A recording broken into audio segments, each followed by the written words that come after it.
Good morning, everyone. Let me just get my screen organized here.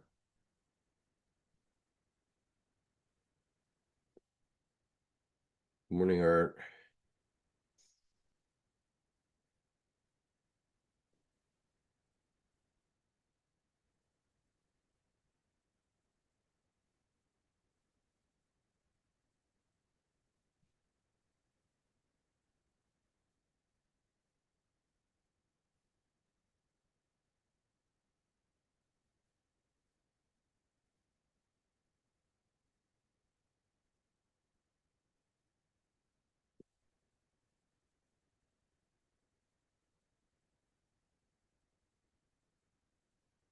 Let's see. What's going on in the chat and the participants?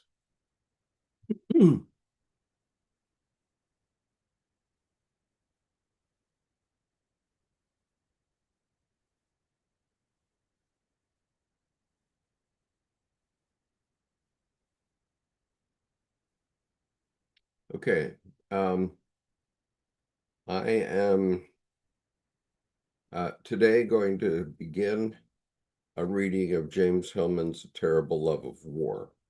The reason for doing that on a Jung reading channel is that James Hillman was a leading Jungian analyst in his lifetime and an expert on everything's archetypal, including the fact that he started to talk about archetypal psychology.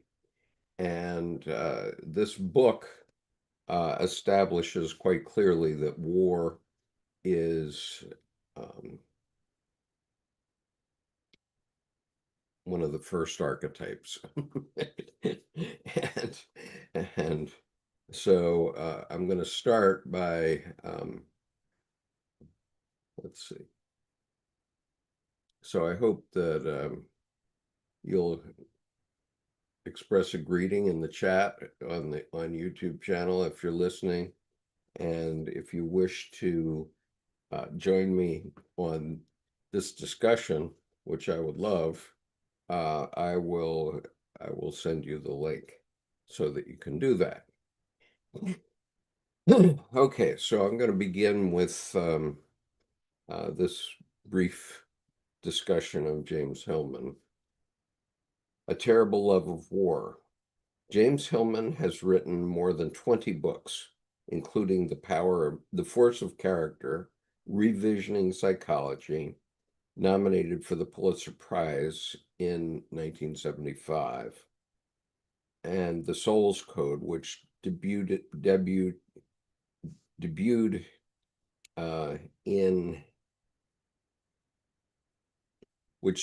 at #1 on the New York Times bestseller list in 1996. He studied with Carl Jung in the 1950s and served as director of studies at the Jung Institute in Zurich. Hillman is an internationally renowned lecturer, teacher, and psychologist, and has taught at Yale, Syracuse, and the University of Chicago. He lives in Thompson, Connecticut. Well, this is a little by the board because he's no longer alive. He died, I think, in 1911, shortly after the Red Book was published.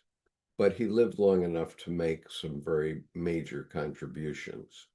Let me just look at one thing here.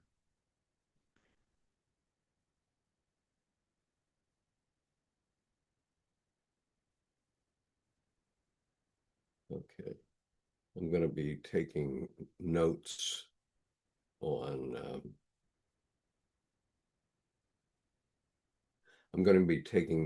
this session via this note taker, which is called OTT or something. I don't even remember what it's called.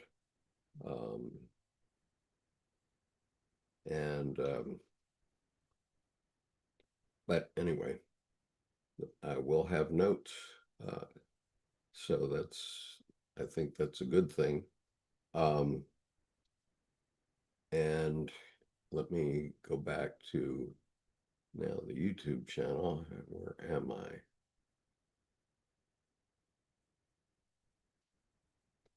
Somehow I've lost the YouTube feed on my screen, so I need to find that. Okay. All right. So here everyone is, and we have a couple of listeners. And what we are going to be discussing today is James Hillman's A Terrible Love of War. And with no further ado,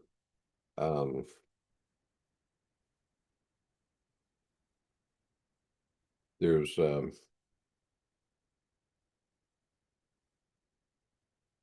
a short quote for as a frontispiece page in this book, and the quote says, "The Lord is a man of war. The Lord is his name." Exodus 15:3. All right.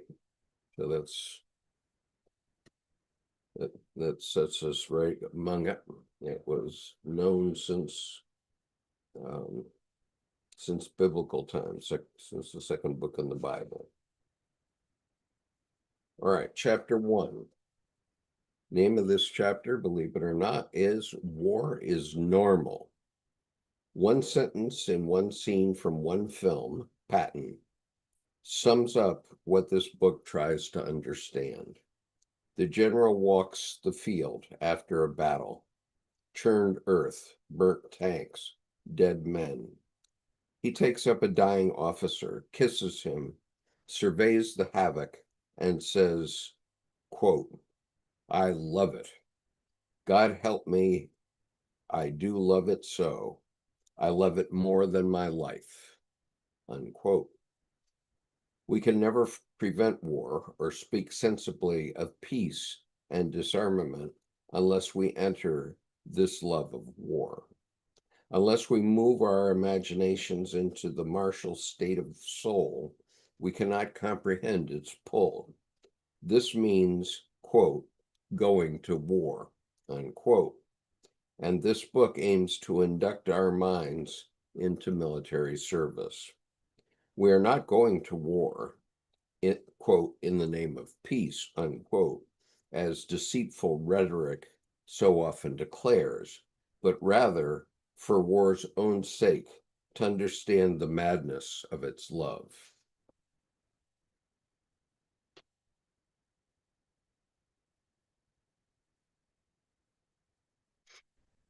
Our civilian disdain and pacifist horror, all the legitimate and deep felt aversion to everything to do with the military and the warrior, must be set aside.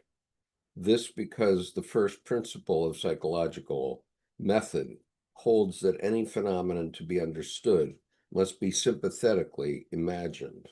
No syndrome can be truly dislodged from its cursed condition unless we first move imagination into its heart. And please do put any comments you have in the chat, in the YouTube chat, and I will do my best to respond. First, war is first of all a psychological task, perhaps first of all psychological tasks, because it threatens your life and mind directly and the existence of all living things. The bell tolls for thee and all. Nothing can escape thermonuclear rage, and if the burning and its aftermath is unimaginable, their cause, war, is not. War is also a psychological task because philosophy and theology, the fields supposed to do the heavy thinking for our species, have neglected war's overriding importance. War is the father of all, said Heraclitus at the beginning of Western thought, which Emmanuel Levinas restates in recent Western thought as, quote, being reveals itself as war, unquote. It is a primordial component of being. Then war fathers the very structure of existence and our thinking about it, our ideas of the universe, of religion, of ethics. War determines the thought patterns of Aristotle's logic of opposites. Kant's antinomies, Darwin's natural selection, Marx's struggle of classes, and even Freud's repression of the id by the ego and superego. We think in warlike terms, feel ourselves at war with ourselves, and unknowingly believe predation, territorial defense, conquest, and the interminable battle of opposing forces are the ground rules of existence. Okay, just so you know, I am reading from this book, A Terrible Love of War, by James Hillman. See if we can get James's name up here on the screen, by James Hillman. Terrible Love of War. It's published by Penguin, and it's available on Amazon.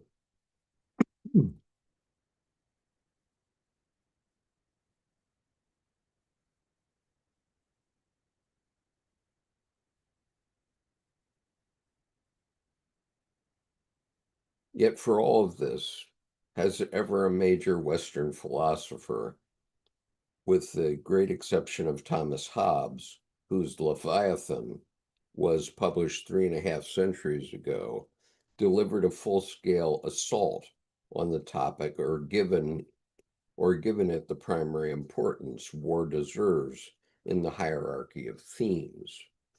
Immanuel Kant came to it late, 1795, with a brief essay written when he was past 70 and after he had published his main works. He starts the theme of this chapter in a few words, much like Hobbes. The state of peace among men living side by the state of peace. Sorry, let me begin this again. Quote, the state of peace among men living side by side is not the natural state. The natural state is one of war, unquote.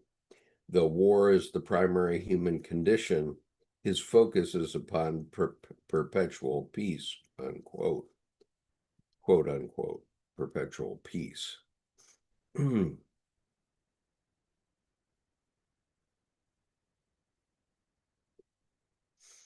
Which is the title of his essay. About peace, philosophers and theologians have much to say, and we shall take up peace in our stride. Fallen from the higher mind's central contemplation, war tends to be examined piecemeal by specialists or set aside as, quote, history, unquote, where it then becomes a subchapter called military history in the hands of scholars and reporters dedicated to record the facts, or its study is placed outside the mainstream. Isolated in policy institutions, often at war themselves with rival institutions, often at war themselves with rival institutions, the magic of their thinking transmutes killing into, quote, taking out, unquote, bloodshed into, quote, body counts, unquote, and the chaos of battle into, quote, scenarios, unquote, quote, game theory, unquote, quote, cost benefits, unquote. As weapons become toys and bombs, quote, smart, unquote, especially needed is not more specialist inquiry into past wars and future wars, but rather an archetypal psychology, the myths, philosophy, and theology of war's deepest mind. That is the purpose of this book.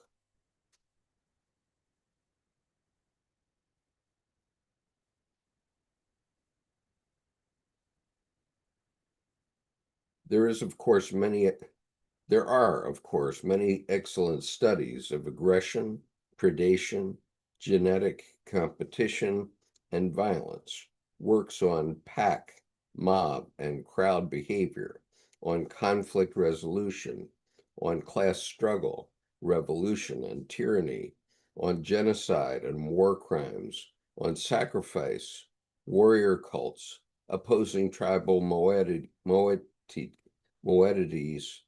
on geopolitical strategies, the technology of weaponry, and texts detailing the practice and theory of waging war in general, and the analysis by minds of particular wars, and the analysis by fine minds of particular wars, and lastly, always lastly, on the terrible effects of war on its remnants. That would be us, I guess. Um,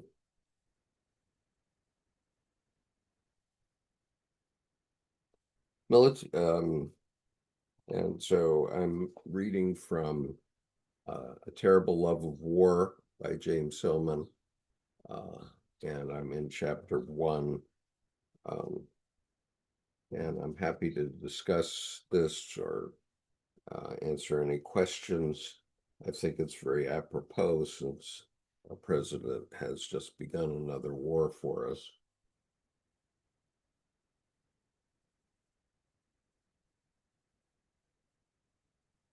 Just make sure this is happening.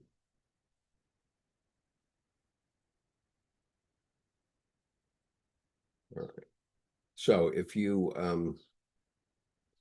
want a transcript of what I'm saying, you a transcript is being made, and it's being made by this AI assistant note taker, which I seem to already like. I'm going to copy the link, and I will put it here. So if you wish to follow the transcript as I speak, you can do so there. And I hope that will work. Let me just double check it here.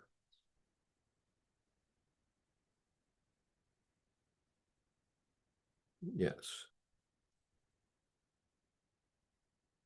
Okay. So the transcript is being made, and if you wish to follow the transcript of what I'm saying here, you're welcome to do that. And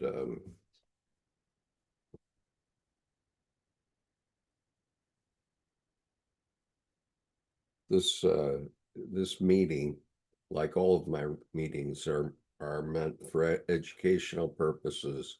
It is not intended to be a substitute for purchasing Hillman's book, A Terrible Love of War, which I don't know that I will get through, but I wouldn't mind continuing to talk about it.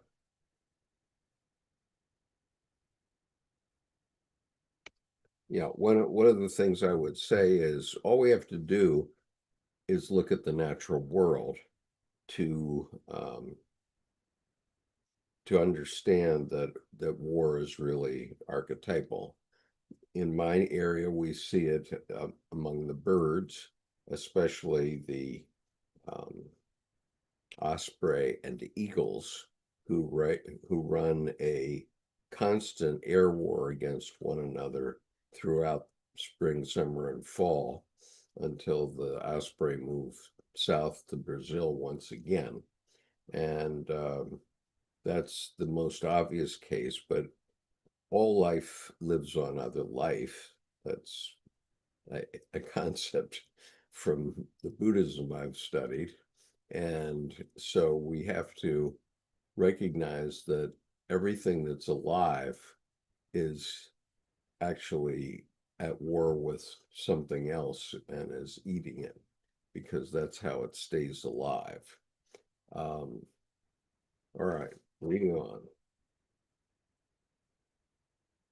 Military historians, war reporters long in the field, and major commanders in their memoirs of wars from whom I have learned and respectfully cite in the pages that follow have offered their heartfelt knowledge. Individual intellectuals and excellent modern writers, among them Freud, Einstein, Simone Weil, Virginia Woolf, Hannah Arendt, Robert J. Lifton, Susan Collins, Jonathan Schell, Barbara Tuchman, and Paul Fussell have brought their intelligence to the nature of war, as have great artists from Goya, say, to Brecht. Nonetheless, Ropp's wide-ranging survey of the idea of war concludes, quote, the voluminous works of contemporary military intellectuals contains no new ideas on the origins of war. In this situation, a, quote, satisfactory, unquote, scientific view of war is as remote as ever, unquote.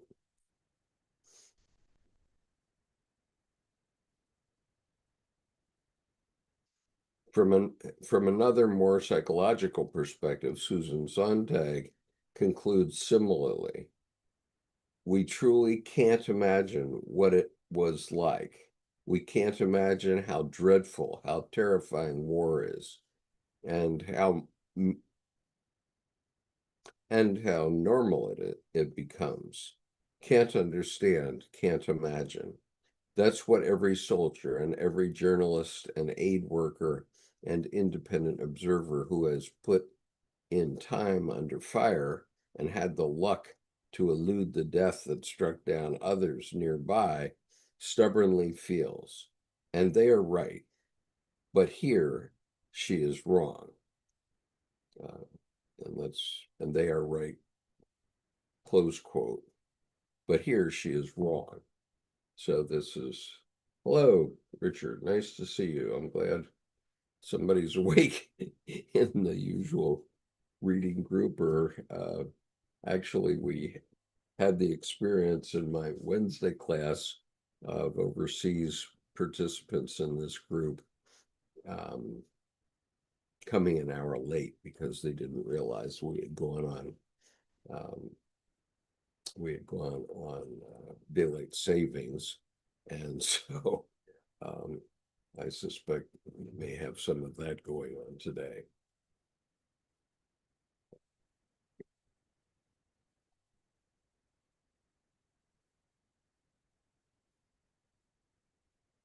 Okay, so Hillman closed the last sentence or the last paragraph, but here she is wrong. Quote, can't understand, can't imagine, unquote, is unacceptable. It gets us off the hook, admitting defeat before we have even begun. Lifton has said the task in our times is to, quote, imagine the real, unquote. Robert McNamara, Secretary of Defense during much of the Vietnam War, looking back, writes, quote, we can now understand these catastrophes for what they were, essentially the products of a failure of imagination, unquote. Surprise and its consequence, panic and terror, are due to the poverty of expectations, the failure of imagination. According to another Secretary of Defense, a failure of imagination, unquote, according to another Secretary of Defense, Donald Rumsfeld. When comparing the surprise at Pearl Harbor with that of the Twin Towers, the director of the National Security Agency, Michael Hayden, said, quote, perhaps it was more a failure of imagination this time than last, unquote.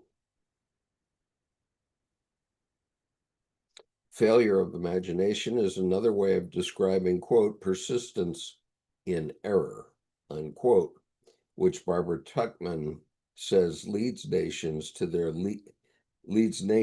their leaders down the road to disaster on, quote, the march of folly, unquote, as she calls her study of wars from Troy to Vietnam. The original of these disasters lies in the unimaginative mindset of, quote, political and bureaucratic life that subdues the functioning intellect in favor of working the levers, unquote. Working the levers of duty, following the hierarchy of command without imagining anything beyond the narrowness of facts, reduces to yet narrower numbers, precisely describes Franz Stangl, who ran the Treblinka death camp, and also describes what Hannah Arendt defines as evil, drawing her paradigmatic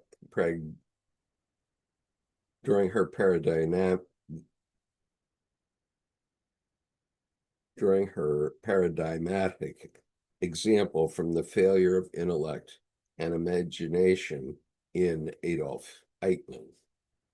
If we want war's horror to be abated so that life may go on, it is necessary to understand and imagine.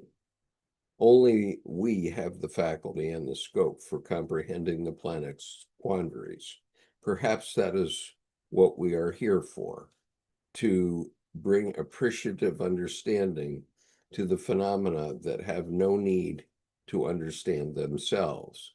It may even be a moral obligation to try to comprehend war. That famous phrase of William James, quote, the moral equivalent of war, unquote, with which he means the mobilization of moral effort, today means the effort of imagination proposed by Lifton and ducked by Sontag. The failure to understand may be because our imaginations are impaired and our modes of comprehension need a paradigm shift. If the ponderous object war does not yield to our tool, then we have to put down the tool and search for another. The frustration may not lie simply in the obduracy of war, that it is essentially ununderstandable, unimaginable. It is war's fault that we have not grasped its meaning. I'm sorry, I misread that. The sentence says, is it war's fault that we have not grasped its meaning? Have we to investigate the faultiness of our tool? Why can't our method of understanding understand war? Answer.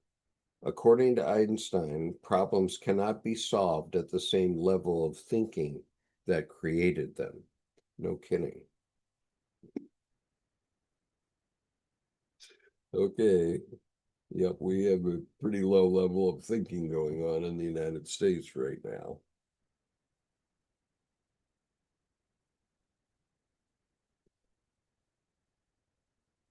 You should expect that the war-wise, the masters of war like Sun Tzu, Mao Zedong, Machiavelli, and Clausewitz would have come to conclusions about war beyond advice for its conduct. For them, however, it is a matter of practical science. The elements of the art of war are first, measurement of space, second, estimations of quantities, third, calculations, fourth, comparisons, and fifth, chances of victory. Long before there were glimmerings of modern scientific method, the mindset was already applied to war. The empirical mindset is timeless, archetypal. It starts from the given. War is here, is now, so what's to do? Speculations about its underlying reason and why or what it is in the first place distract from the huge task of how to bring war to victory. No theorist and no commander, writes Clausewitz, should bother himself with psychological and philosophical sophistries, unquote. Even though the rational science of war admits the obvious that in, quote, military affairs, reality is surprisingly elusive. It omits from its calculations the elusive and often determining factors such as fighting's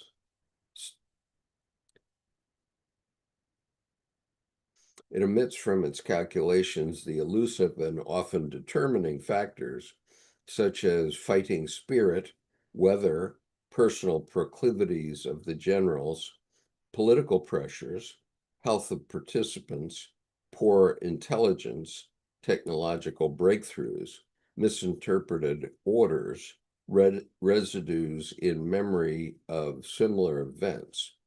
War is the playground of the incalculable. Quote, as flies to wanton boys, as flies to wanton boys are to the gods. They kill us for their sport, from King Lear 4:139. A key to understanding war is given by the normality of the surprisingly elusive unreason. War demands a leap of imagination, and as extraordinary and fantastic as the phenomenon itself. Our usual categories are not large enough, reducing war's meaning to explaining its causes. Tolstoy mocked the idea of discovering the causes of war. In his postscript to War and Peace, widely considered the most imaginative and fullest study of war ever attempted, he concludes, why did millions of people begin to kill one another? Who told them to do it? It would seem that it was clear to each of them that this could not benefit any of them, but would be worse for them all. Why did they do it? Endless retrospective conjectures can be made and are made of the causes of this senseless event, but the immense number of these explanations and their concurrence in our purpose only proves that the causes were innumerable and that not one of them deserves to be called the cause. For Tolstoy, war was governed by something like a collective force beyond individual human will. Obviously, and welcome to Jungian Psychology, here, Tolstoy. Richard says, Christian nationalists have told Trump he is the anointed one from God. And respond to that, Richard. And he knows it's true. And just goes to show how dumb you can be. Because although he's predicting the war will be over in 2 to 4 weeks, 2 of them having already passed, it was very easy for me to predict on learning that Trump had decided to drop bombs, that this war will not be over in at least 5 years and maybe never will be over. That's what I would say. So So anyway, the anointed from God, from the anointed one from one God. And where is that one God? Where does he reside? Okay, moving on. Yeah, I mean, what is to be said about being the anointed from God? If you're as ignorant as Donald Trump is, and he's clearly, and Pete Hegseth too, is clearly ignorant about all things military. Um, it's just I can't even speak about it. It's, oh, what he has done. Um, and seeing Pete Hegseth going out saying, "Oh, we've done this and we've done that, we've done this." Oh yeah, you have, buddy. Thanks for that. It's our children that have to suffer the consequences. Our children and grandchildren, and maybe us. You know, I'm 30 miles downwind from Washington, D.C. God knows what these people may do. Okay.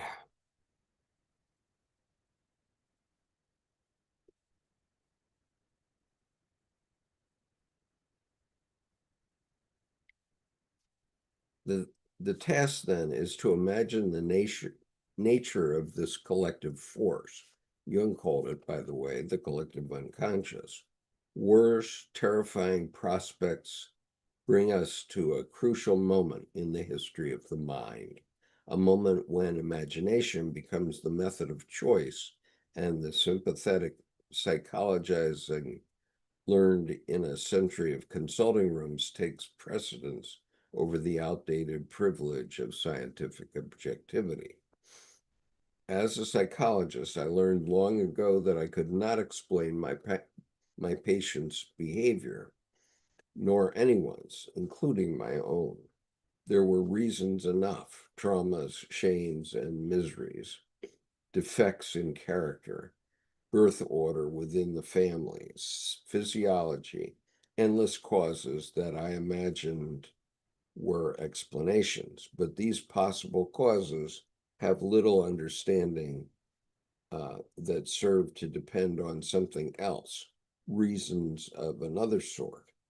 Later on, I learned that this division that baffled me in the practice, explaining and the method of science on the one hand, and on the other, understanding the approach of psychology, had already been made clear by German thinkers from Nietzsche and Delphi through Husserl, Heidegger, Jaspers, and Gadamer. Ancestor to them all was the Napoleonic genius, Gambbattista Vico, who invented a new science, quote, or parentheses, the title of his book in 1725, and quote, or close parent, the new science, I guess, in revolt against unsatisfactory unsatisfactory explanations of human affairs that rested on Newton's and Descartes' kind of thinking. Vico thinks like a depth psychologist. Like Freud, he seeks to get below conventional constructs into hidden layers and distant happenings. Causal reasoning comes late on the stage, says Vico. The basic layer of the mind is poetic, mythic, expressed by unif- expressed by universalis fantastic to see, fantasticity, which I translate as archetypal patterns of imagination. Thematics are his thematics are his interest, whether in law or in the language of literature. The recurring themes, the everlasting, ubiquitous, emotional, unavailable patterns and forces that play through any human life and human society, the forces we must bow to and are best generalized as archetypal to grasp the underlying pressures that move human affairs, we have to dig deep, performing an archaeology of the mind to lay bare the mythic barriers that abide through time, timelessly. War is one of these timeless forces. Okay, folks, what's going on here? All right, is everybody still hearing me? Because, Richard, are you still hearing me? Because this has been weird this morning.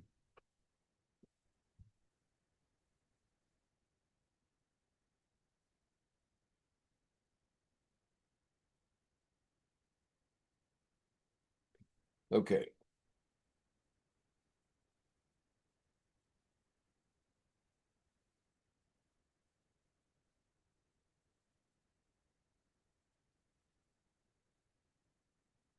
Veritas Catholica is a site on YouTube that speaks of this. I've seen it on half a dozen channels this week. Oh, good. Well, good. We're getting the word out. I guess that's good.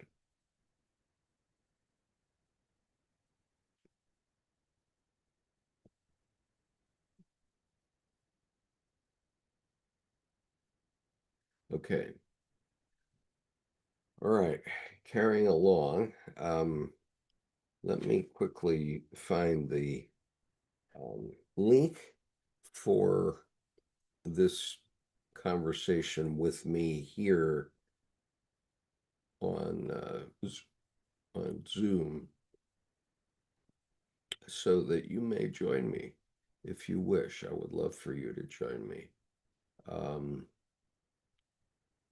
and I need somebody to push me along, otherwise, I start to doze off. And I think that unfortunately, we don't have a lot of people here right now, and I suspect that has something to do with Sunday last week being the changeover of the clocks. Um, and so let me. All right. So if you follow this link from YouTube, you can get into my panel here on Zoom and join me. However, if you do that, please do realize that you will be recorded and and so forth. The typical warnings. Okay, that's the password if you go to that link. All right.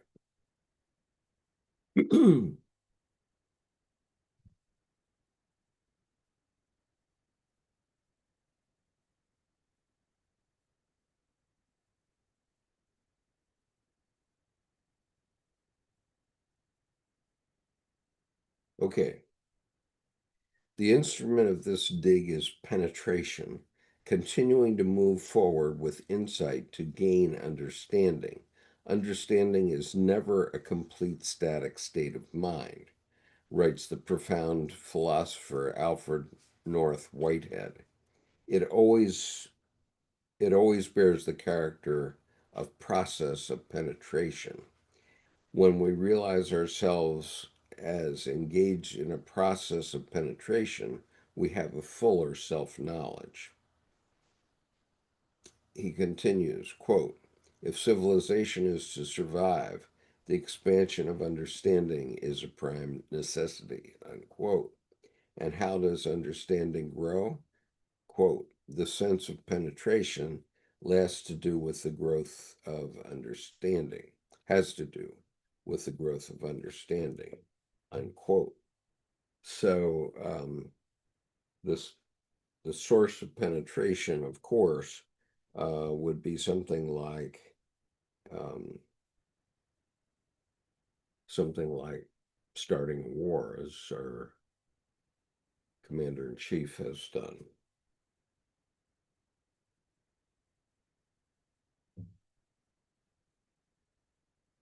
Okay, war asks for this kind of penetration, else its horrors remain unintelligible and abnormal. We have to go to deep thinkers with penetrating minds, and these may not be the experts on war with wide experience of, or those who breed their theories in think tanks. The fact that philosophers have not put war in the center of their works may be less a completed theory than the invitation to enjoy hard thinking and free imagining. The ways philosophers' minds work, their ways of thinking, their yep, I'm putting myself to sleep here, so I really need someone to join me here. Um, the ways of philosophers, the ways philosophers' minds work, their ways of thinking are more valuable to the student than the conclusion of their thought. Archetypal patterns of imagination, the universally fantasticity, embrace both rational and irrational events, both normal and abnormal. These distinctions fade as we penetrate into the great universals of experience. Worship, sexual love, violence, death, disposal, and mourning, initiation, the hearth, ancestors and descendants, the making of art, and war are timeless themes of human existence, given meaning by myths, or to put it otherwise, myths are the norms of the unreasonable. That recognition is the greatest of all achievements of the Greek mind, singling out that culture from all singling out that culture from all others. The Greeks perfected tragedy, which shows directly the mythic governance of human affairs within stars, within families, within individuals. Only the Greeks could articulate tragedy to this pitch, and therefore their imagination is most relevant to the tragedy with which we are here engaged, with which we are here engaged, war. Okay, going on. If I can, my best. Um, Even my watch is telling me I need to stand up. So maybe I should. All right, we'll go a little farther. How much farther does this go?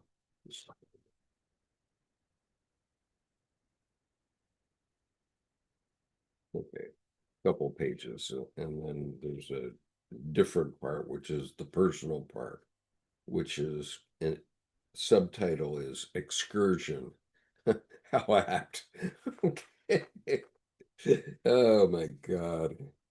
What our presidents do with words. Words. Okay. Um,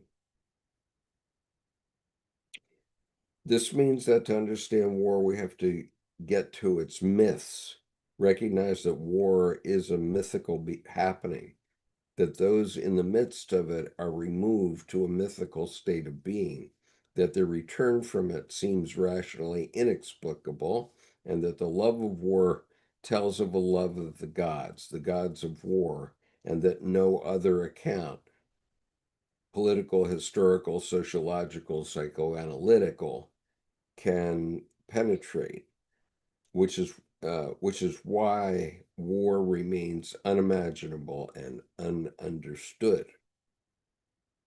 To the depths of human cruelty, horror, and tragedy, and to the heights of mystical transhuman sublimity. Most other accounts treat war without myth, without the gods, as if they were dead and gone. Yet, where else in human experience, except in the throes of ardor, that strange coupling of love with war, do we find ourselves transported to a mythical condition and the gods most real? Before wars begin until their last skirmish, a heavy, fateful feeling of necessity overhangs war. No way out. This is the effect of myth. Human thought and action is subject to sudden interventions of fortune and accident. The stray bullets and the lost order. For the want of a nail, the shoe was lost. This unpredictability is attested to throughout history. Therefore, a rational science of war can only go so far, only to the edge of understanding. At that point, a leap of imagination is called for, a leap into myth. Okay.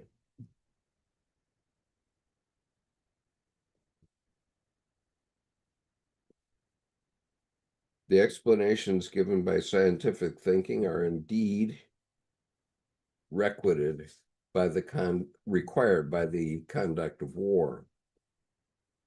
To calculate and explain the causes of artillery misses and logistic failures, and it certainly can build precisely efficient weapons, but how can it take us into battle or toward grasping war?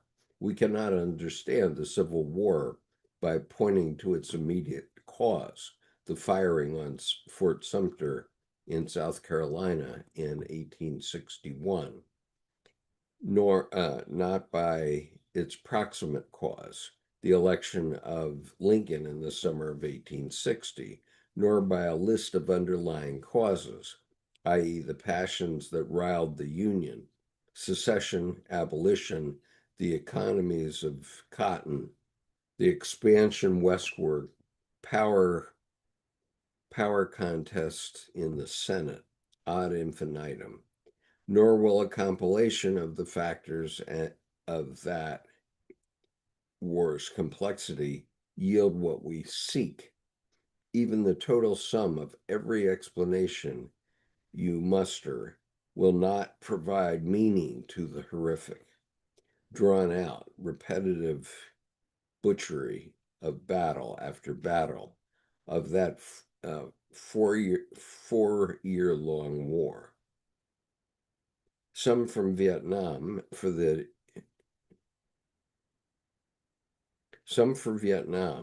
Napoleonic Wars. The missing link in the chain of causes is the one that rises them to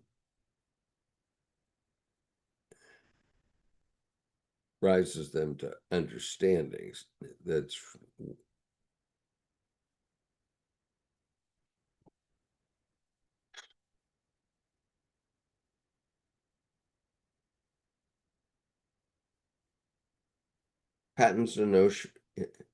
Patton's emotional eruption.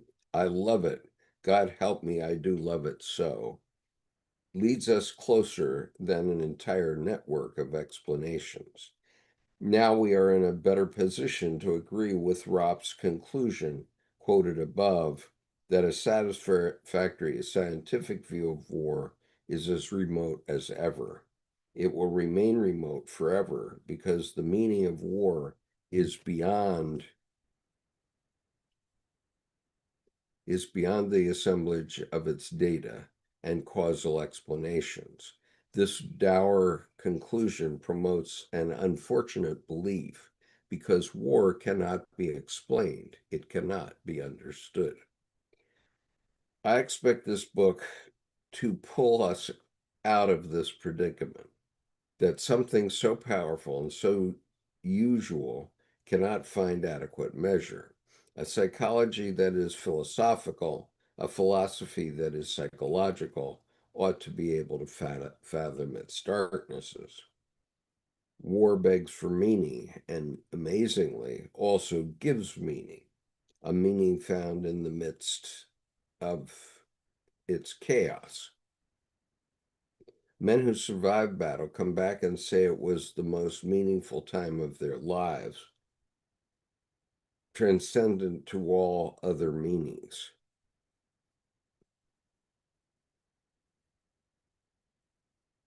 Major books have been collected. Major books have collected these accounts and are dedicated to this theme. Despite the warning, despite the wasting confusion, accidental senselessness, and numbing dread, meaning appears among those engaged, meaning without explanation.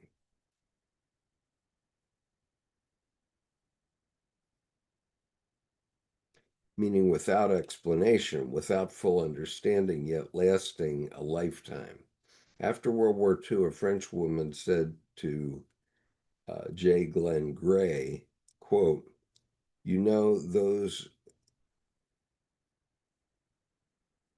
sorry, I really need your help. So if someone is listening that is willing to come on here and help me discuss this on my side of this panel, please do, because when I'm reading something like this, it simply hypnotizes me. And whether you think that that's a joke or not, it's not, I can assure you. And so when you see me stop as I'm reading, it's because my mind is being hypnotized. The way hypnotic induction works is the hypnotist just says, think about this, think about this, think about this, think about this. And as they do that, it causes your mind, your conscious mind, to shut down, and then they can feed you anything that they want to after your conscious mind is shut down. And so what happens to me when I'm reading these complex Jungian discussions is that it is a form of hypnosis, and you'll see me, I'll be reading along and all of a sudden I'll go kung like that. And sometimes it's noticeable to you and sometimes it's not. So hey, wonderful. Cynthia, welcome. You're more than welcome. You'll need to unmute yourself though so that I can hear you. Um, Good morning. how are you? I'm so good. How are you? I've listened to you for years, and it's a pleasure to finally speak with you. Oh, delighted to have you. So tell me, what brought you here today? Um, I've listened to you guys read lots of Carl Jung, Right. and almost anytime I see you pop on live, I pop on and I start listening. Uh-huh. Terrific. And so you're up to speed on what we're reading today? No, not really. No, Oh, really? I just saw that you were popped on live, and I saw that you Okay. were wanting somebody to unhypnotize you. So I Well, yeah, figured I. I do appreciate that. And so you concur with my analysis of that, I hope. Uh, Yes. okay. So what I'm reading today, and you may not want to continue, I suppose, is A Terrible Love of War by James Hillman. Okay, and you can imagine why I selected this book to proceed with for the next few weeks.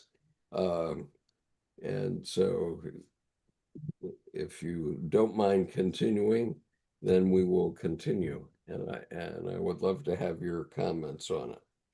Um, all right, so let me just go back to the middle of this paragraph because I was collapsing. So I'll reread the few sentences up to the end. Men who survive battle come back and say it was the most meaningful time of their lives, transcendent to all other meanings. Major books have collected these accounts and are dedicated to this theme. Despite the wasting confusion, accidental senselessness, and the numbing dread, meaning appears among those engaged, meaning without explanation, without full understanding, yet lasting a lifetime. After World War II, a French woman said to J. Glenn Gray, quote, "You know that I do not love war and want to return, but at least it made me feel alive as I have not felt alive before or since." Unquote. Okay, would you like to comment on that? Oh, um, yeah, the very last statement kind of resonates a little bit. Uh, yeah, I mean, what an interesting time to be alive. Yeah. Well, I'll tell you, I've been living the Chinese curse my whole life. That's the Chinese curse. And you know, most people uh, who have parents who have gone to war say, "Well, dear old dad never talked about the war," and I can understand it. My father-in-law, sadly, he's passed away now, but he had been in some very difficult time, interesting times when he was in World War II. He was a sailor in the Navy, and he was assigned as a gunner on a commercial vessel. These are ships that were going across the Atlantic and mainly the Atlantic in convoys. And uh, during the war, the Navy was outfitting these ships with a 5-inch gun, and they would assign 5 sailors to the ship. And so my father-in-law was one of these sailors during World War II.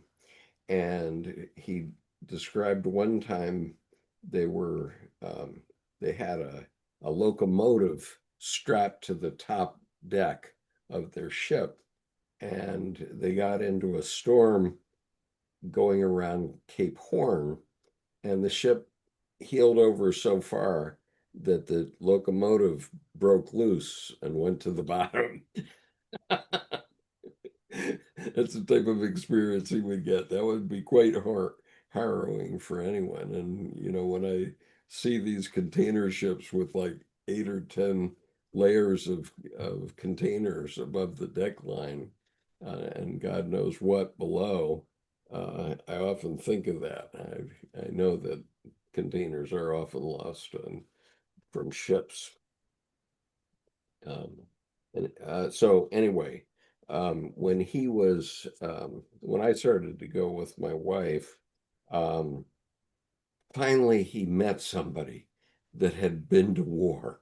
Okay, because I'm a retired lieutenant colonel from the Marine Corps, and so suddenly he wanted to talk about it.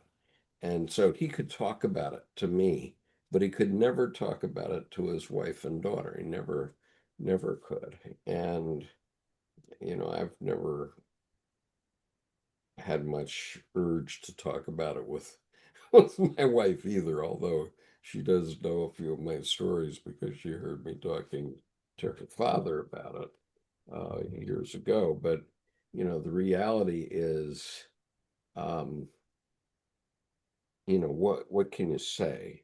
You're in a battle, you murder one or more people. Uh, it's not pretty. Um, Death passes you by. I probably escaped death by 3 to 5 seconds, at least on one occasion. And um, one of the Marines in my party was killed, and he died in my arms. And, what is there to say about that? Um, I was just purely lucky that it wasn't me.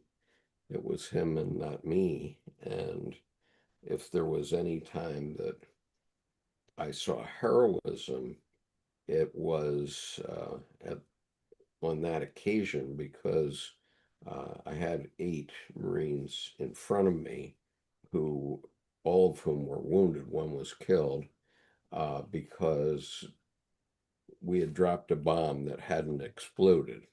And so the Viet Cong had rewired this bomb so that they could command detonate it. And fortunately, we were going around this big rock. I mean, it was a rock the size of a room. And we were going around this on our way down a mountain, and they detonated it. And the shrapnel hit the 8 guys in front of me, but I was behind the rock. And so I was not hit. And, but then we were on the side of a mountain and it was steep like this, and the helicopter that came to medevac these guys had to come up next to the mountain, and he literally hovered for about 45 minutes, and he just stayed without moving, and he dropped jungle slings. He couldn't land on this mountainside. He dropped jungle slings down to us, and we had to put these guys in these jungle slings and let them pull them up into the helicopter. And I later, by coincidence, I was reviewing some record books of various Marine officers, and I saw that he won the Distinguished Flying Cross for that, for having stayed there in a hot LZ or a hot not LZ for 45 minutes to get these 8 Marines up into his helicopter. Amazing feat of flying, I would say. But anyway, I mean, that's the type of stuff that you get involved with. But, how could I how could I even describe what was going on then? I mean, I described the facts, some of the facts, right? But, what did I feel when this man died in my arms? I guess I didn't know that he died. I did see that he had about 200 holes in his body, but they seemed quite superficial for the most part, so I didn't know that he had died really until much later. And so, I mean, even now, it's hard to go back into that moment and describe what it was like to have, um, a whole company of Marines. We were trying to go down this hill, and we had been stopped. And so some other Marines had come forward to defend us while we did this helicopter exercise. And,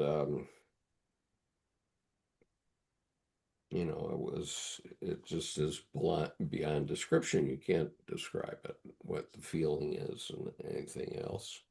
Um, so anyway, let me carry on with this discussion, but thank you for getting me going on this because you're waking me up. I think you did a great job articulating it. It is definitely very challenging. I think you did a beautiful job.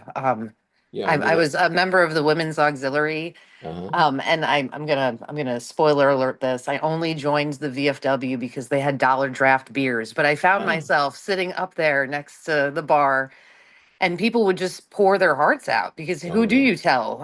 Who do you tell? And you feel bad telling anybody because they might have seen worse. They probably did see worse, sure, and they'll tell you at the bar, "I saw worse." Like they'll scream it. right. It's almost like you're not allowed to say anything. Well, Um, But yeah, Interesting. when you were just opening up, I was like, I don't know if there's something about my face that like, I don't know. I feel like people just tell like the most harrowing stories. Yeah. Um, I don't know, maybe because I was drinking too much of that VFW draft beer, but Well, I'm here for yeah. it. Well, I do recall. I never really knew what the VFW was, and but we do have a VFW hall near where I live in Annapolis, Maryland, and so I went in one day, and there was a bar. I mean, this was at noon, and there are guys sitting there. It's like daddy daycare, you know. and these guys were in fact telling their war stories, and it was their way of processing the trauma. Um, Yeah, there's a and lot of survivor's guilt, and it's all valid. It's all real. It's such a horrific experience for everyone. Like yeah, just war. Yeah, war is just terrible. yeah. But after I did that one time, I said, no, I don't need to do that. I've, well, actually, because I served 20 years in reserve after I left Vietnam. I spent 3 years on active duty in the Marines, and then I spent 20 in reserve. And so during those 20 years in reserve, I heard every story left, right, and center. And the people that are involved in these things, and there are women too, of course, there are 10 women's names on the wall in Washington. Um, the only people you can talk to is someone who's been there, really, Yeah. right? And so in the reserve, there was a lot of war storytelling, and my last couple of duties, I had jobs at the Pentagon or in Navy Annex, is where the headquarters of the Marine Corps is. It's not literally in the Pentagon; it's up on the hill, but behind the Pentagon is where the Marine Corps headquarters is, and so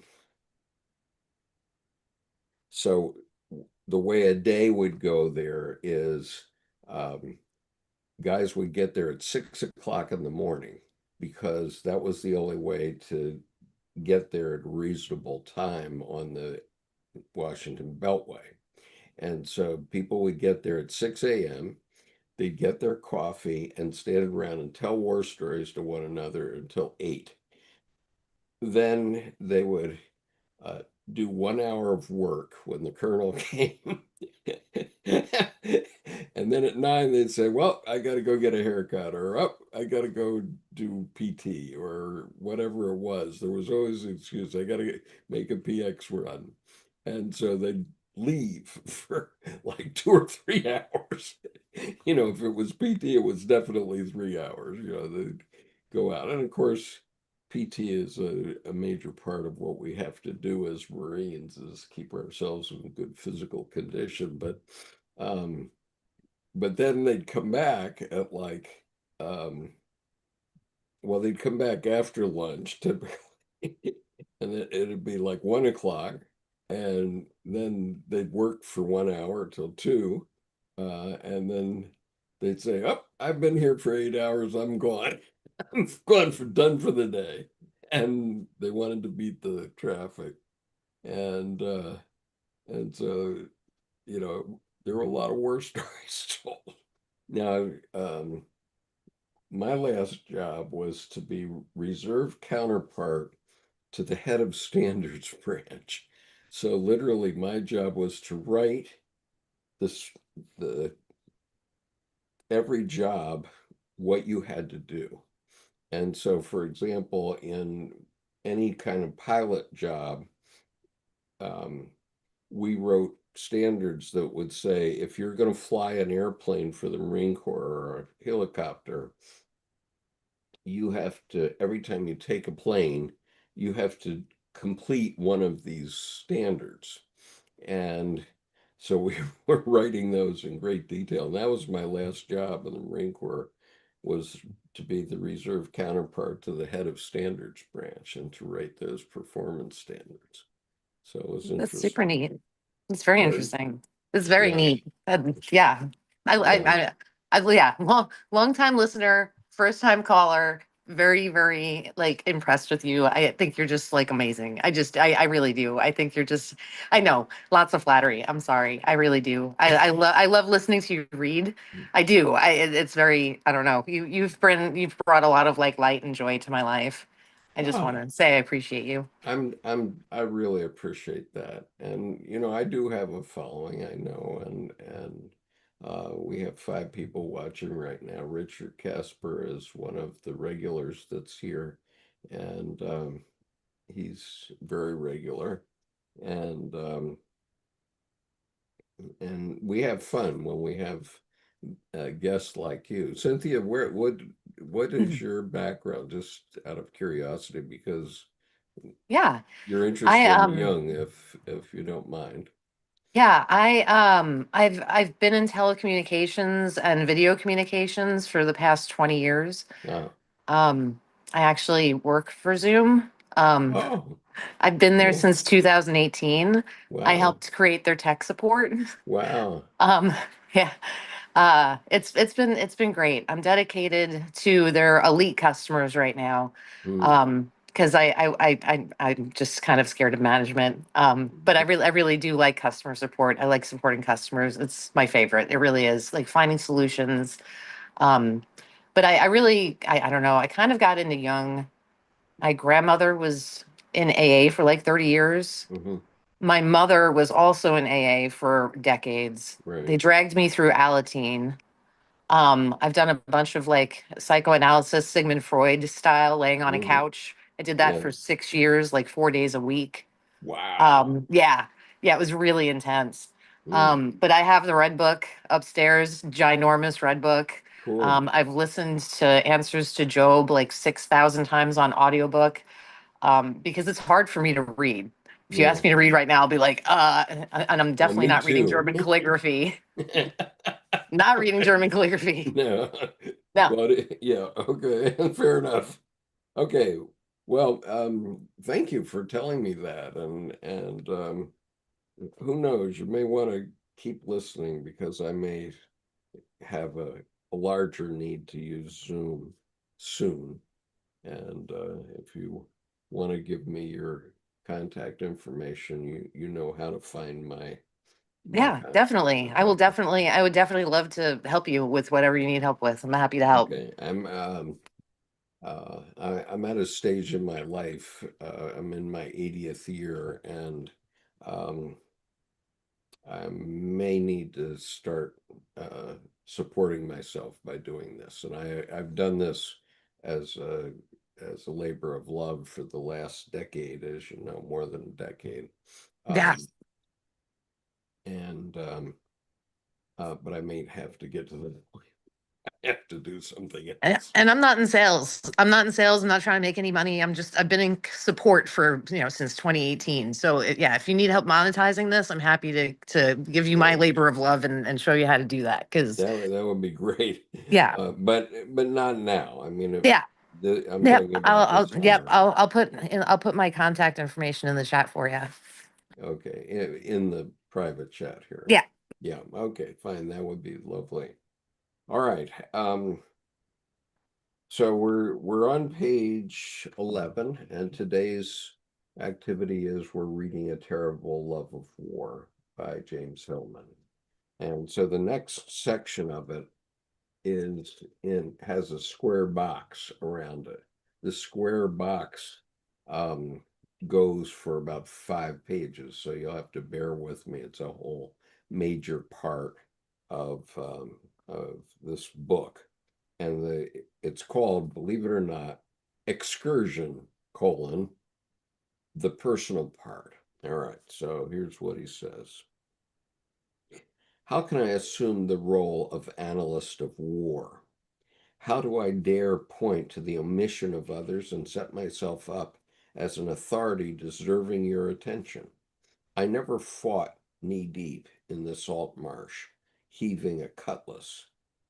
As Eliot in Jungian says of an old man reflecting on his life, my quote, war experience, unquote, was all stateside in a naval hospital, pharmacist mate second class, a corpsman assigned initially to a ward of the war deafened and to night duty with amputees, and then for over a year as a specialist assistant to the war blinded.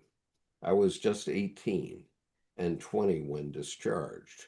What I knew of battle was only in its remnants, remnants too, in what was then called, quote, war torn Europe, unquote, where, as radio news writer, 1946, the environment was scavengers, rubble, and displaced persons. Altogether different from the war maps I love to study, the Solomon Islands, Burma, and the Ukraine, and the campaign strategies I overheard when I was a cowboy in the newsroom of WTOP in Washington during the perilous year 1943. The closest I got to action was picking up press releases over at the Pentagon and standing in the back in the back of the room when dashing war correspondent Eric Severide came in and told about events miles and miles away. The big wars, Korea, Vietnam, that followed my war, came to me, then living far away from America, not as wars but as news, much like the recent wars in former Yugoslavia, Rwanda, and Afghanistan are for Americans oceans apart. Wars for discussion, the engagement of strangers. Back to sophomore English, room 214. The Shakespeare play that for that year was Julius Caesar.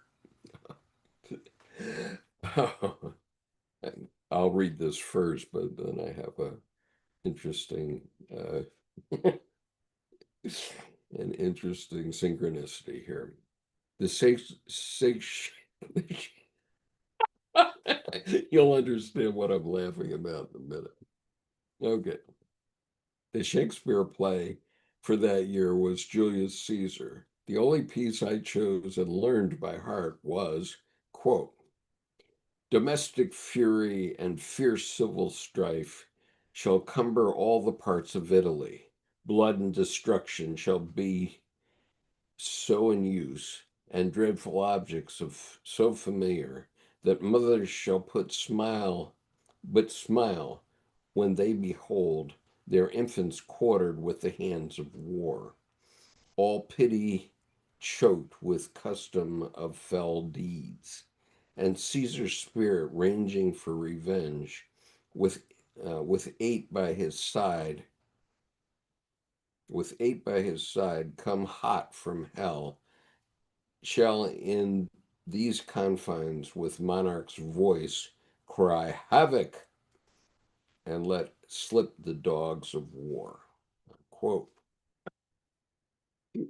Well, I was thinking about Julius Caesar and uh, the Ides of March, which is today. And I'll just give you a little sense of why I was chuckling.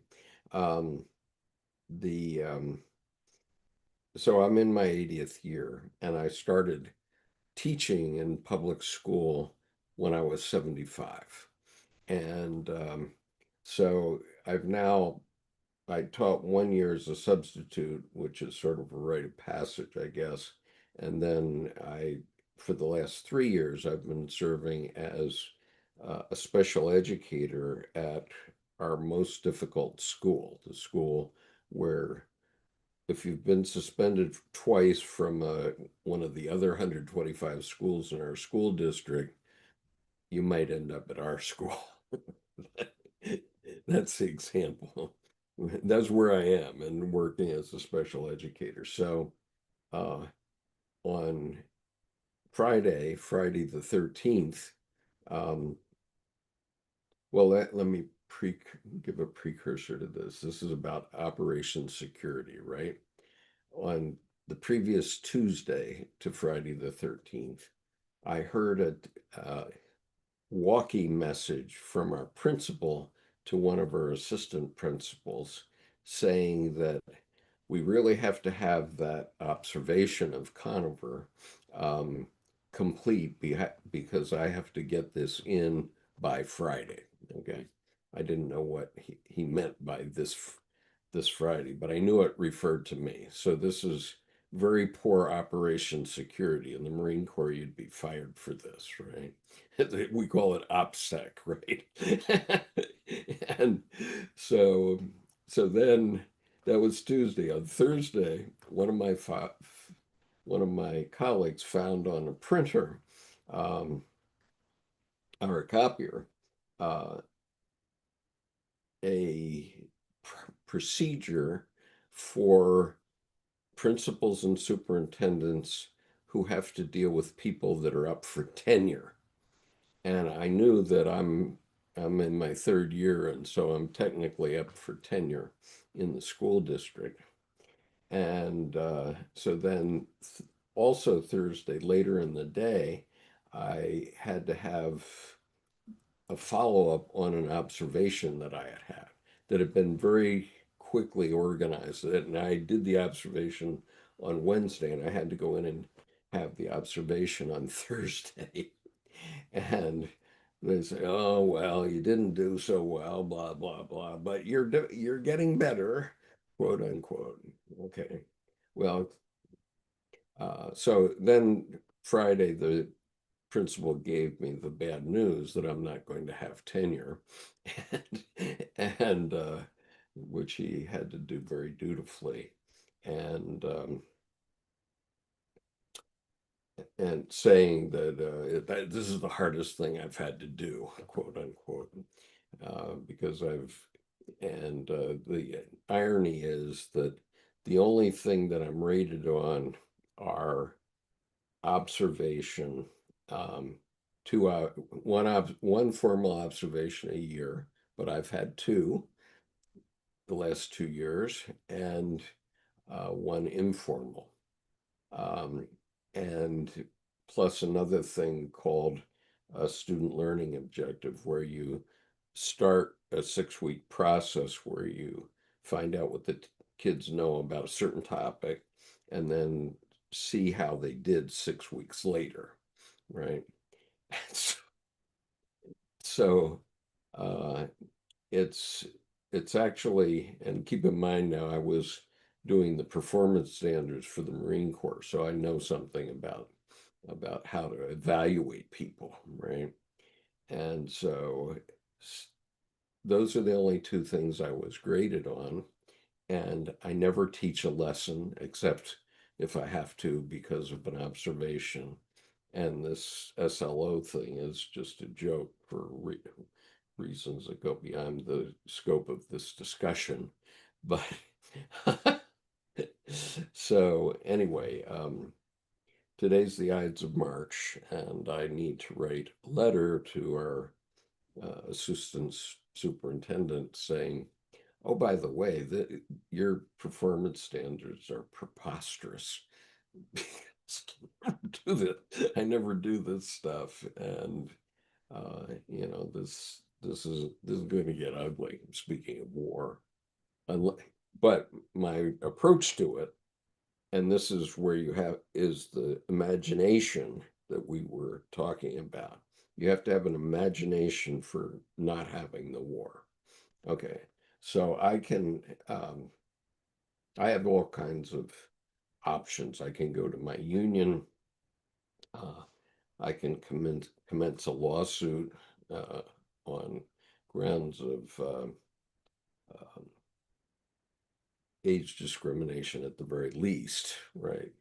And also handicap discrimination because I'm pretty much messed up with three joint replacements in my legs, and so I could have a lawsuit. I can go to the press.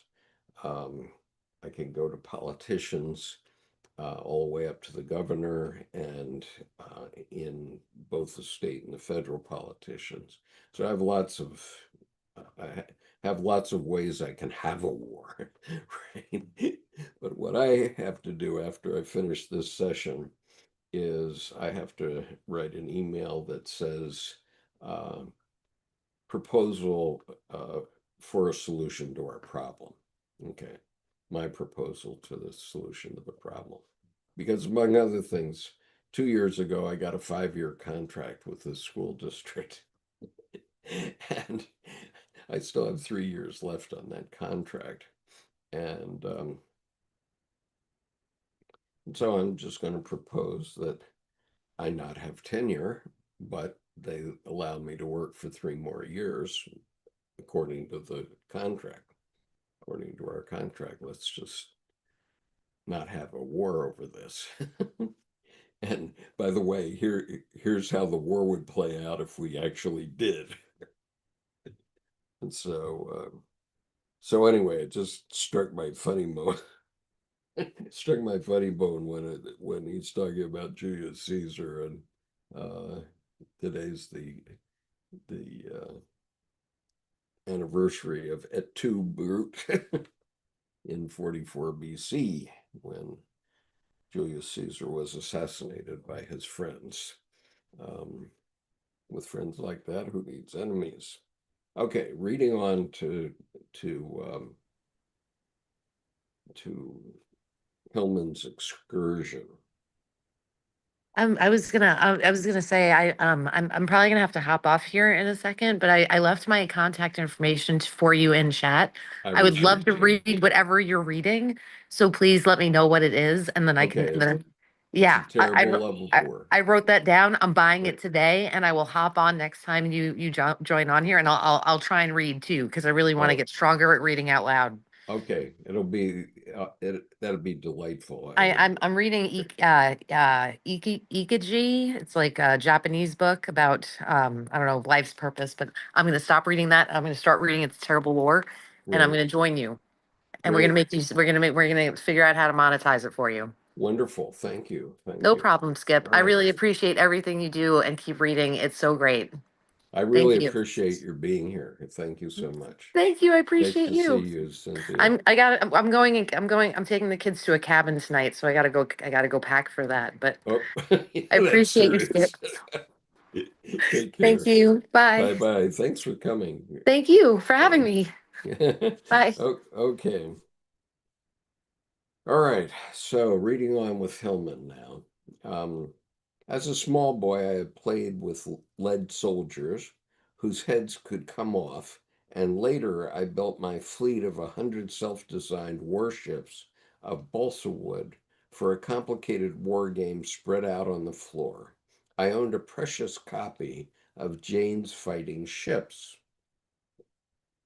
In the streets, we played with water pistols and cap guns. Cops and robbers, not cowboys and Indians. This was New Jersey. I remember too my father's stereo opticon of World War, excuse me, of World War One, images on glass, which we sneaked to look at because he never showed it.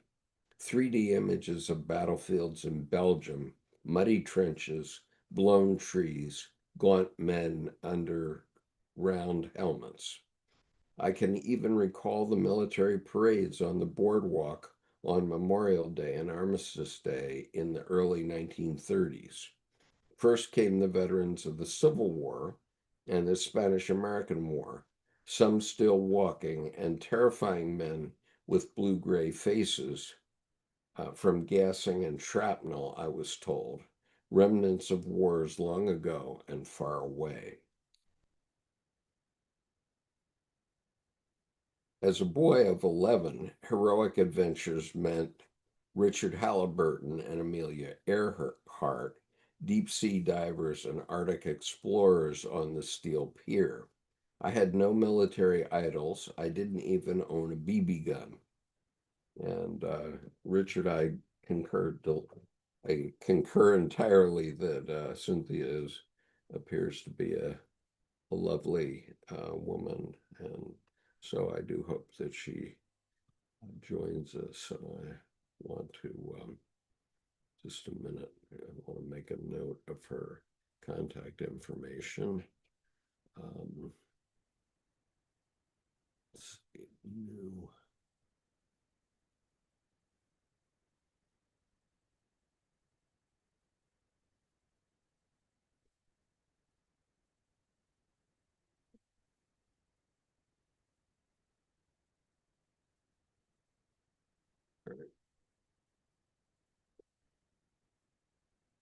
All right.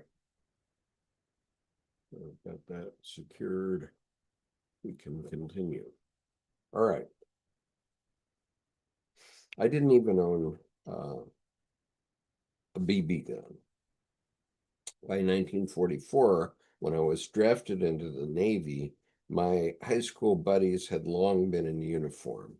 One was already drowned, washed off the deck of a destroyer.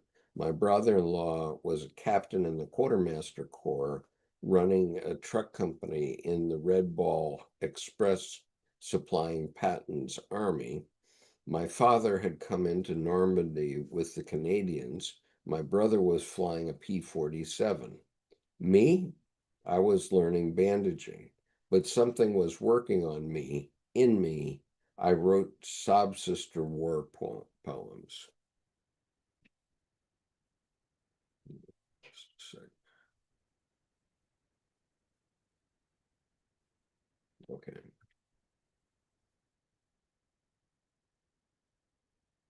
Whatever it was struck directly while I was driving past an old battlefield of 1914 to 18 France. Suddenly I found myself choked up, just looking through a car window. For whom? For what? War is an inexplicable emotion. Which battle? Who died here? I had no idea, but I did recall Sandberg's grass.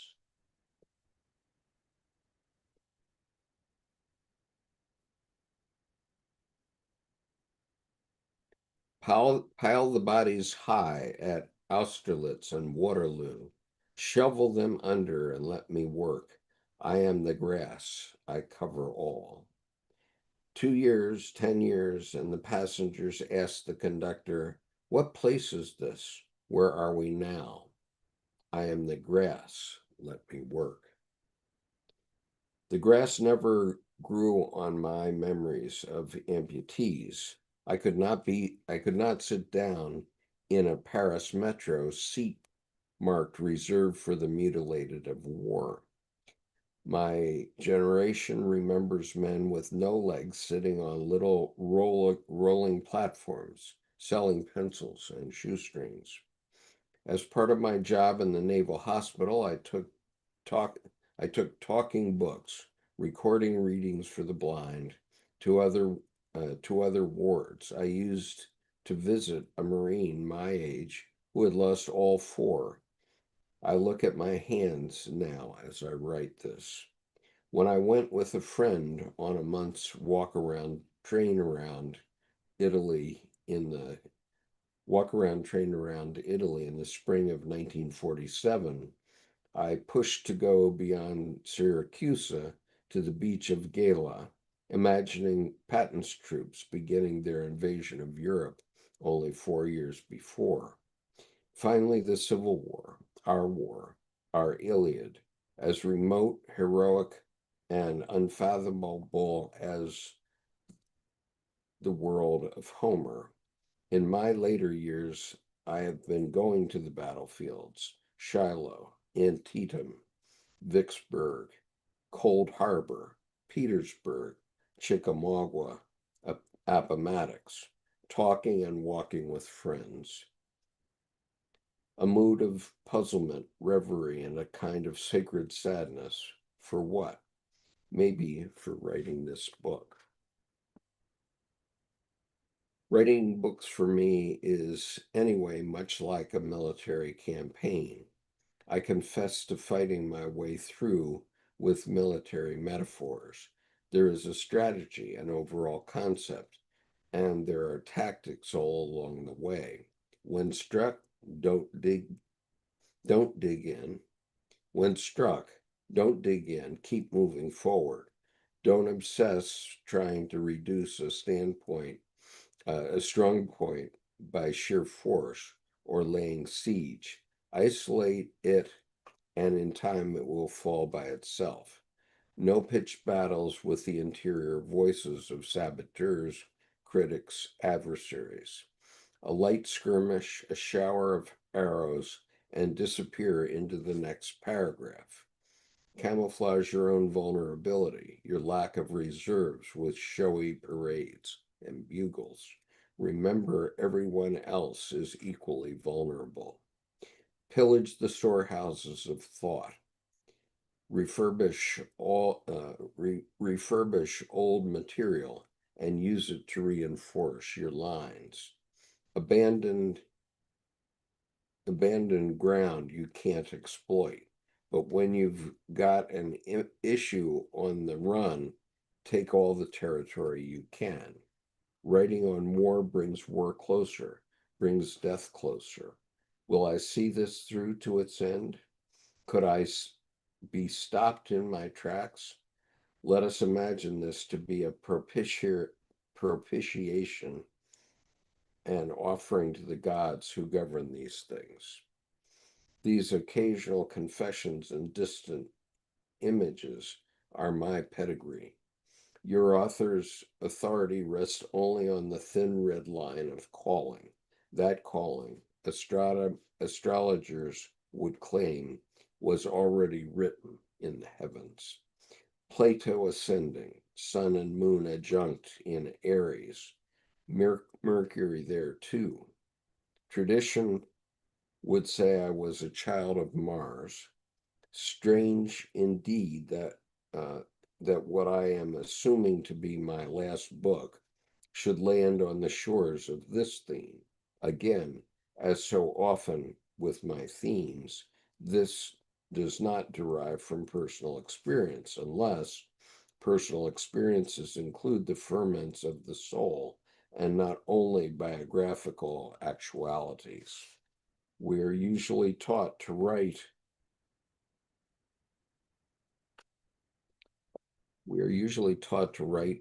what we really know, but are not drawn more into the depths by what we don't quite know. An old adage says, approach the unknown by way of unknowing. I am not an empiricist, so my passion is not encumbered with expertise. I like Sartre's philosophical dictum, he who begins with facts like never arrives, who he who begins with facts will never arrive at essences. My having been witness only to war's remnants and saved from war's actions has perhaps saved this theme for my late life. Whatever it was that earlier gave me pause now gives me cause. Okay, let me just look at what Richard has been saying.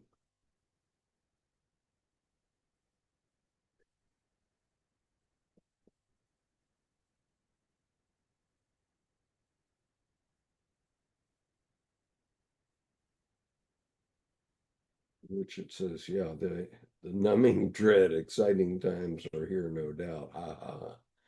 Yeah.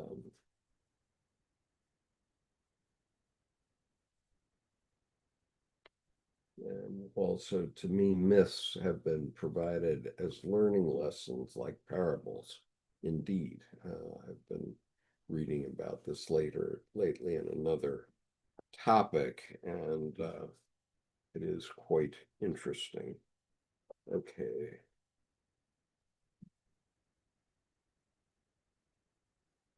Let me continue on. The step into the mind of war is a change of pace, abrupt, disturbing. The Civil War and its civilities left behind. It is as if we are under orders to get on with it swiftly. The very style of writing accommodates to its subject, submitting to what the Renaissance writers knew as the rhetoric of speed, whose patron was Mars, god of war. His metal is iron, which likes fire. The rusts when set aside in reflection. Iron, iron makes a poor mirror.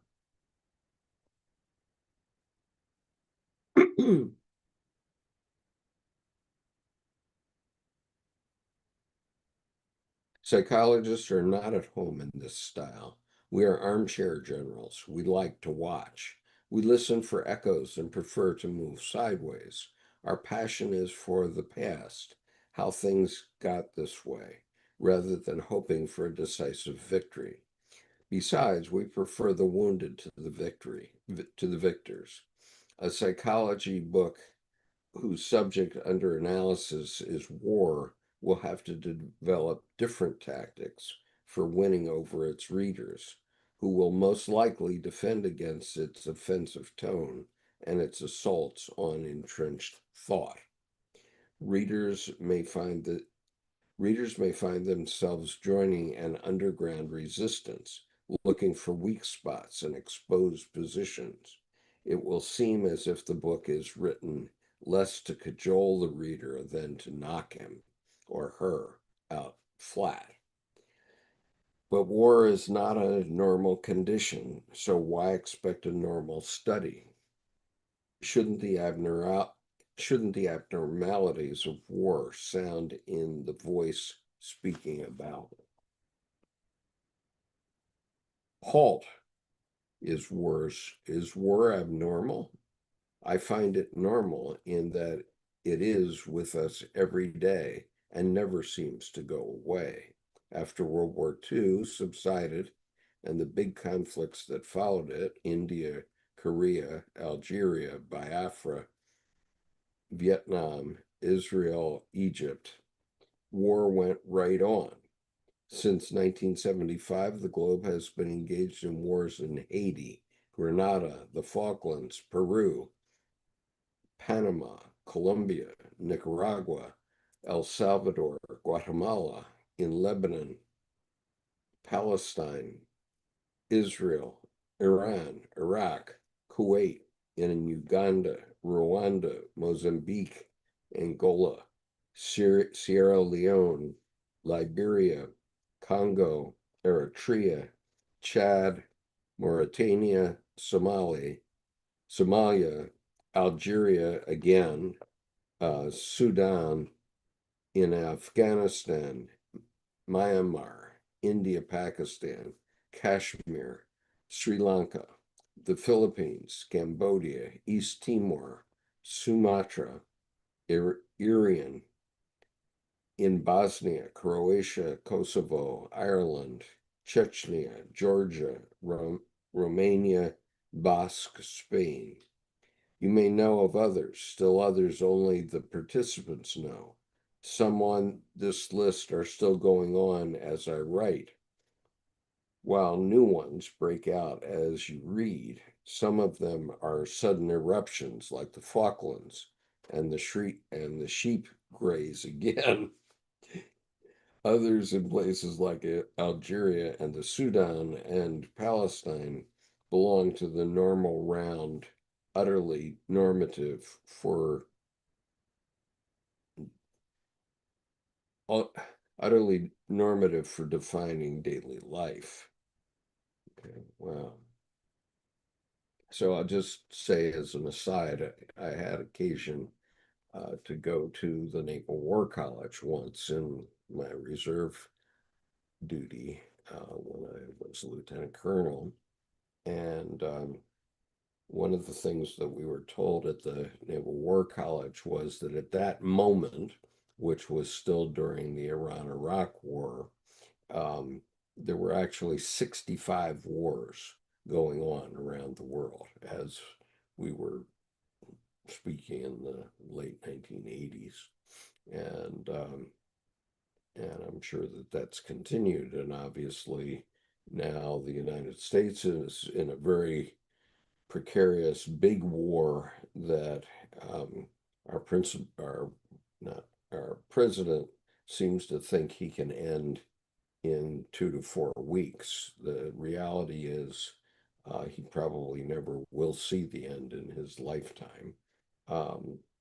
And my prediction is it'll be at least 5 years before we get it stopped, and certain aspects of it will go on forever, for a very long time, sadly.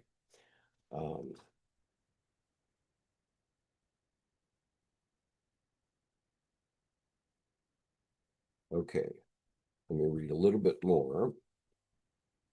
The normal round of warfare has been going on as far back as memory stretches.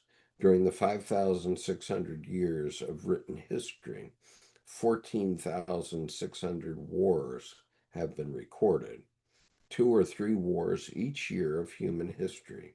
Edward Cressy, the name of his book is 15 Decisive Battles, 1851, and Victor Davis Hanson's Carnage and Culture have taught us that the turning points of Western civilization occur in battles and their killing sprees. Salamis and Carthage, Tours and Lepanto, Constantinople, Waterloo, Midway, Stalingrad. Which you choose as the top 15 depends on which you choose as the top 15 depends on your own criteria. But the point is carried. The ultimate determination of historical fate depends on battle, who's overcome. We have also been taught depends who's overcome, have also been taught, depends upon an invisible genius, a leader, a hero, who at a critical moment or in a prior indefatigable preparation saves the day. In him, a transcendent spirit is manifested. The battle and its personified epitome, this victor, this genius, become salvation representations in our secular history. Laurels for halos, the statues in our parks, the names of our grand avenues, and the holidays we celebrate, and not only in Western societies, commemorate the salvational aspect of battle. Neglected in Cressy and Hanson are the thousands of indecisive ones, fought with equal valor, yet which ended non-conclusively or yielded no victory for the ultimate victor of the war. Centuries of nameless battles in unheralded fields. Unsung heroes died in vain, lost cause. The ferocity of battle may have little to do with its outcome, and the outcome little to do with the outcomes of the war. Italy, a victor in World War II, suffered more than 500,000 deaths in the fierce Isonzo campaign, whose fruit was only a disastrous defeat. At Verdun, 1,000,000 French and German casualties accomplished nothing for either side. The bones of perhaps 170,000 French soldiers lie in the massive ossuary of de Saumont above Verdun. Speaking of bones, more than 1,000,000 bushels of men and horses were harvested from the battlefields of Napoleon's wars. Austerlitz, Leipzig, Waterloo, and others. Shipped to England, ground into bone meal by normal workers at normal jobs. Really special, isn't it? Okay. So I'm going to call it quits at this point. It's it being our witching hour in any case. Um, I will continue this process next week. I do hope that I'll have somebody who joins me here as we did today. That was delightful. And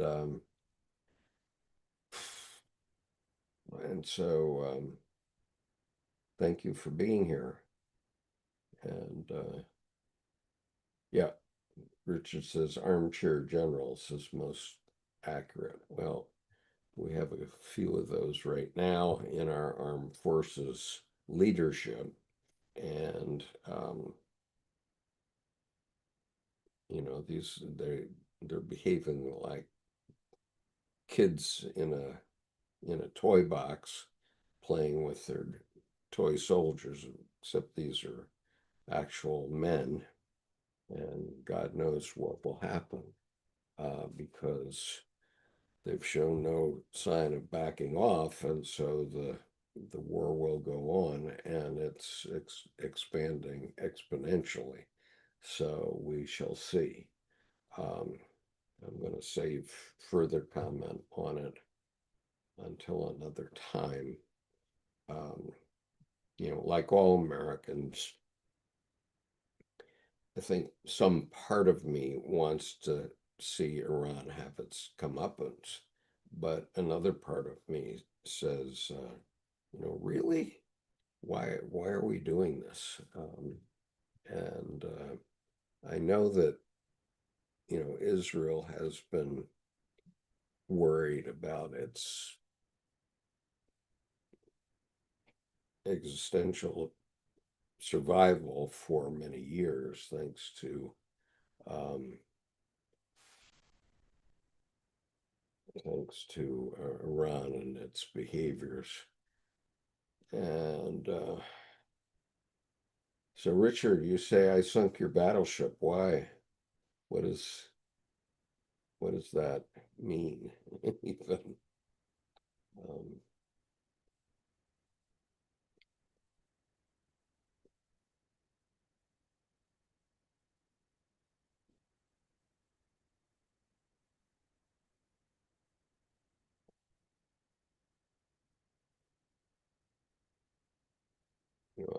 as we say in Jungian psychology, it's quite clear from Jung's experience from World War I that human beings make decisions mostly when blood is involved.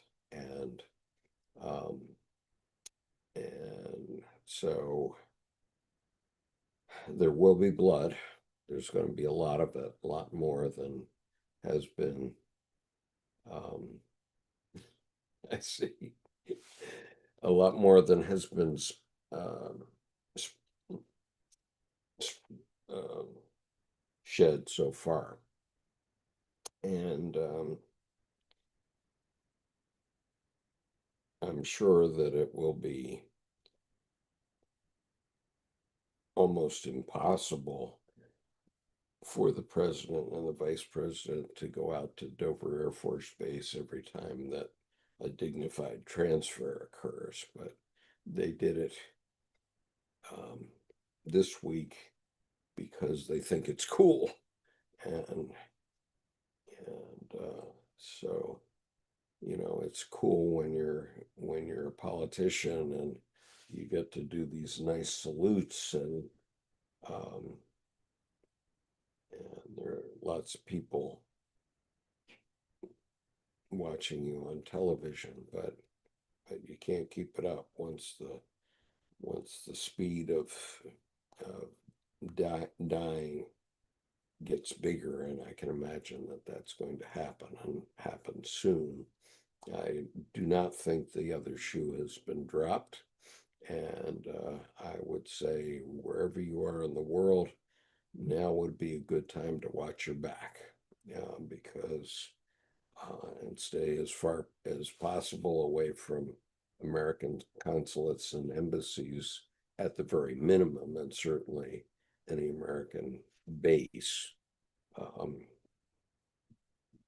and if you decide to come to Washington, D.C., again, I would be very uh, vigilant because I can imagine we may suffer uh, some experience here that we will not be happy with. Um, so, peace, be safe, and I'll see you next week. Take care. Thanks, Richard, for being here. Very much appreciate Cynthia's appearance in the middle of this session to keep me awake.